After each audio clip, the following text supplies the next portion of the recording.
काँग्रेसवाल्याची काय मजा आहे तुम्ही पाहिली आहे, बीजेपी वाल्याची वेळ आहे. पण जल्लोषाचं वातावरण आहे. आता प्रहार काय म्हणते, त्याची शिट्टी किती जोरानं वाजणार आहे ते विचारून घेऊ.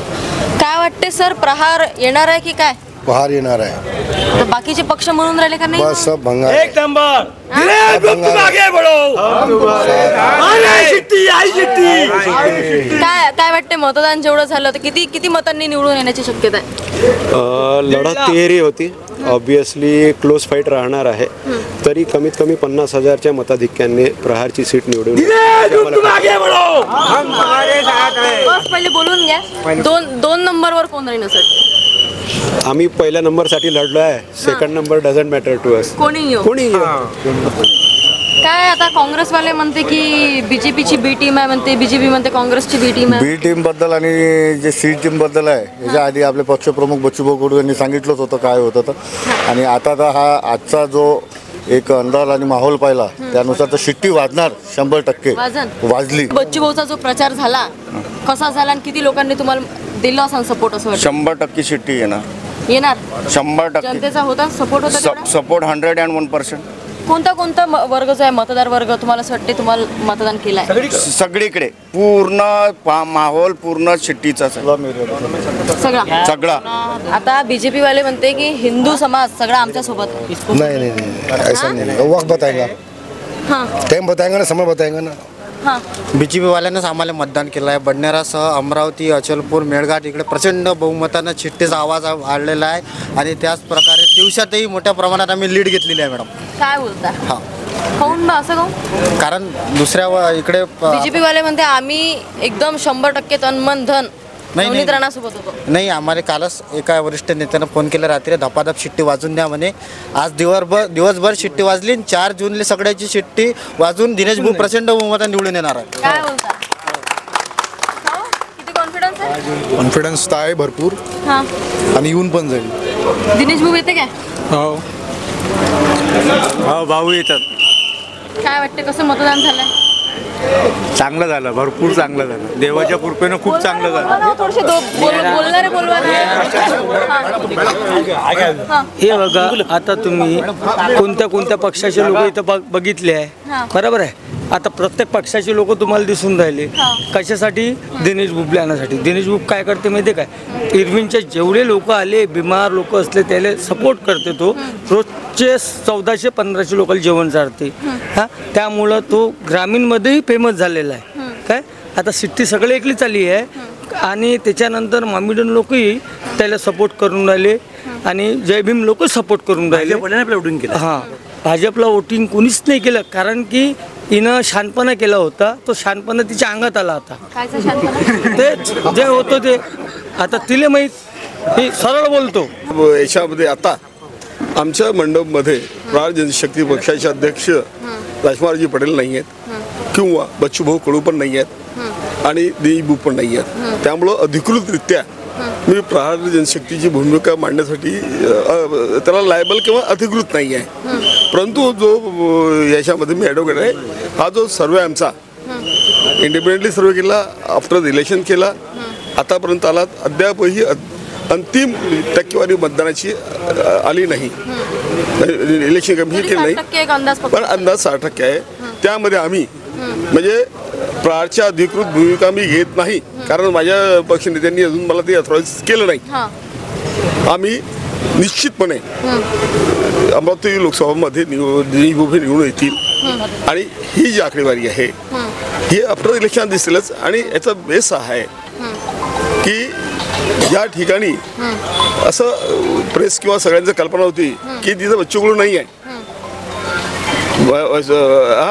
त्या ठिकाणी सुद्धा आम्ही मोठ्या प्रमाणात लीड घेतली आहे.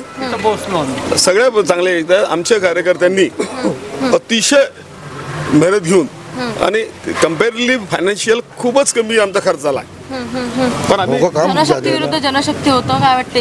हो, जनशक्ति है ना. भाऊ का काम बहुत है. भाऊ का बोले तो इतना काम है कि जनता को मालूम है, किसी भी काम में आते भाऊ, इसलिए लीड बहुत कर रहे हैं. मग बीजेपीचं काम नाही आहे? बीजेपी का क्या काम है बताओ? कौन सा काम? बीजेपीचं काम भाजपाच्या जिल्ह्यात एकही आमदार नाही आहे. त्यांना त्यांचे दलित मुस्लिम होते ते तिथं गेले.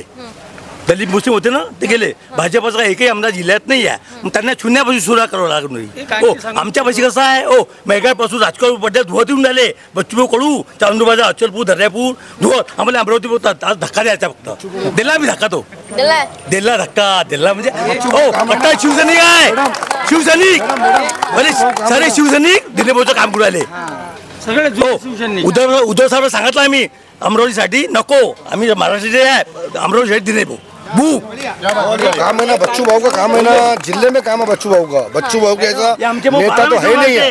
एक दिवस नाही कोरोना आला हो आमचे दिलीप भाऊ रोज 12 महिने देऊ घालते रोज लोकाले कोरोना आला नाही चालले हो स्वतः बिमार होते पेशंट म्हणून स्वतः गायब होऊन जाते. नवरा गायब झाले होते कोरोना काळात कोरोना काळात नवरा गायब झाले होते पेशंट म्हणून ते पेशंट नव्हते शायनिंग केली होती ते ॲम्ब्युलन्स फिरू लागली कुठे झाली काय माहित.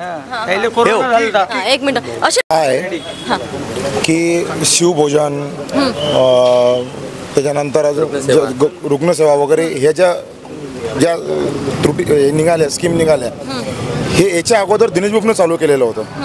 इथं बा म्हणजे लोक फक्त जीव घालू शकते पण झोपाची रुग्णसेवेची सोयी कोणी करू शकत नाही.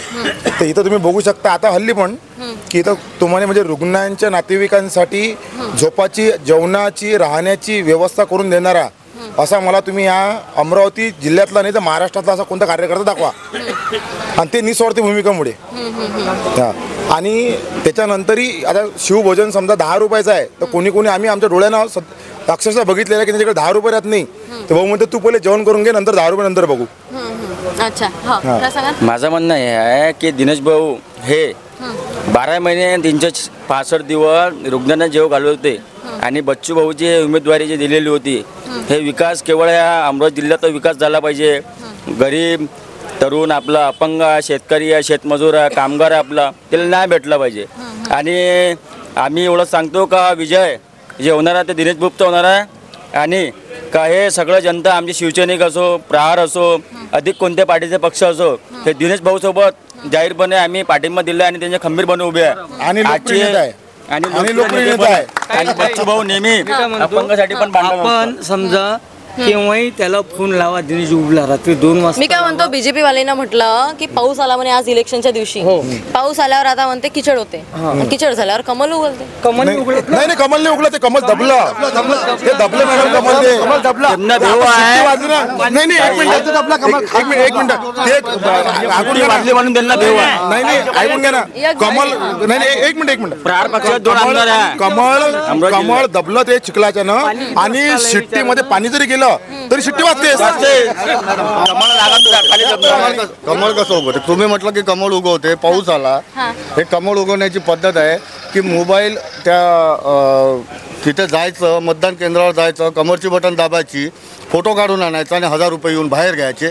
हा व्हिडिओ मी स्वतः फैजरपुरा पोलीस स्टेशनला सादर केलेला आहे.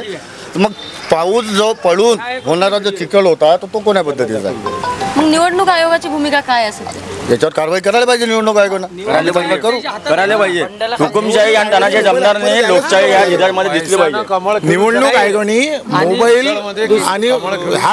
मोबाईल आणि सोशल मीडिया हे व्हायरल करायलाच नव्हतं पाहिजे. त्यांच्याकडे तेवढी ऑथॉरिटी पाहिजे होती त्यांना की मोबाईल घेऊन तू व्हिडिओ कसा काढून राहिला.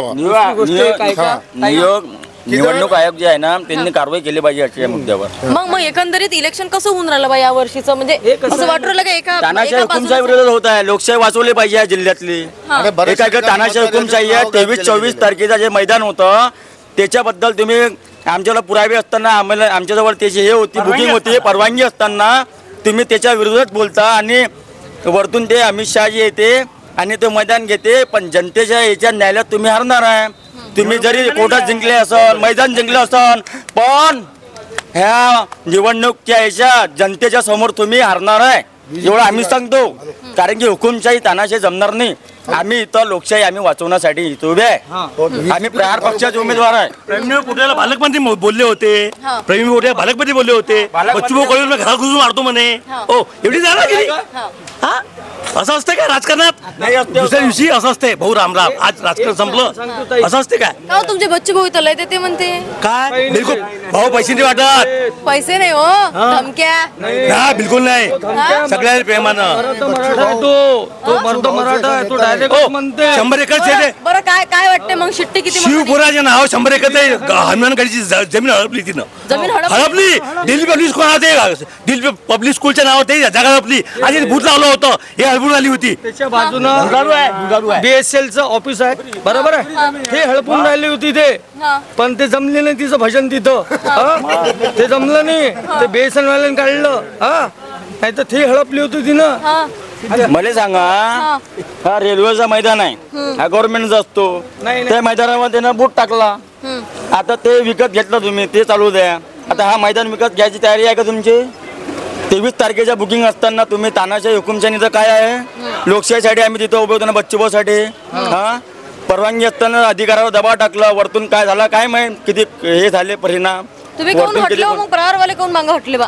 आम्ही काय हटलो आम्ही खंबे बनवले आम्ही 2 पाऊल मागे घेतले आम्ही जे घेतले 2 पाऊल मागे घेतले आम्ही म्हटलं बा तिथं जास्तीचं प्रकरण हेच लोक बाई तिथं काही करतील आम्हाला आमचा उमेदवार निवडून आला होता तिथं काय झालं असतं तर त्या आमच्या लोकांवर त्या परिणाम झाला असतं.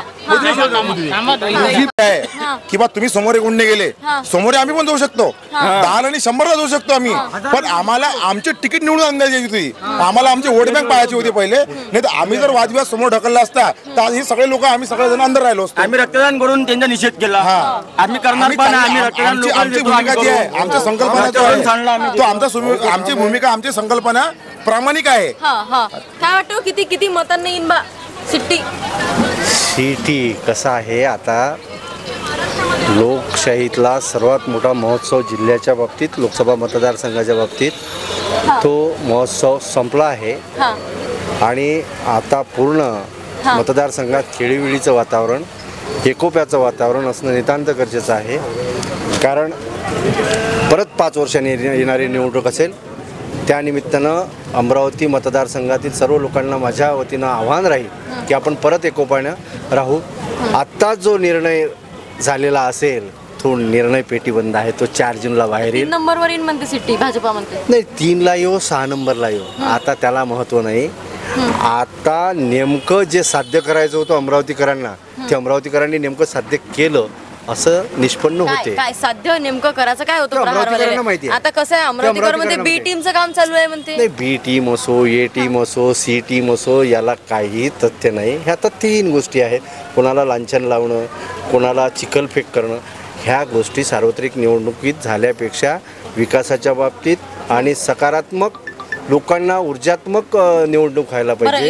एकंदरीत बच्चूभाऊनं असं म्हटलं होतं तर सायन्स कोर मैदानावर जो झालेला विषय आहे हा आता निवडणूक आटपू देतो बा निवडणुकीनंतर सोडणार नाही. निश्चितच निवडणुकीनंतर सायन्स कोरचा विषय नाही. जी सामान्य जनतेप्रती जी आकस बुद्धी आहे जी वृत्ती आहे या वृत्तीला खीळ घालणं हे प्रहारचं काम आहे आणि ती घातल्या जाईल कायमस्वरूपी घातल्या जाते आणि हे या लोकशाहीच्या सार्वत्रिक निवडणुकीत सुद्धा घातल्या गेली आणि त्याला पायबंद करणं जेरबंद करणं हे प्रहारचं काम आहे. कोणी असो अथवा नसो सर्वात पहिले प्रथम स्थानी असते ती प्रहार आणि ती राहते. काय बोलताय वाजन का मग सिट्टी वाजन सिट्टी आवाज बघा 4 तारखेचा आतून सुप्ताय भाजपाला निवडून आले शिवसेना सगळं तुम आगे बढ़ो हम तुम्हारे साथ अरे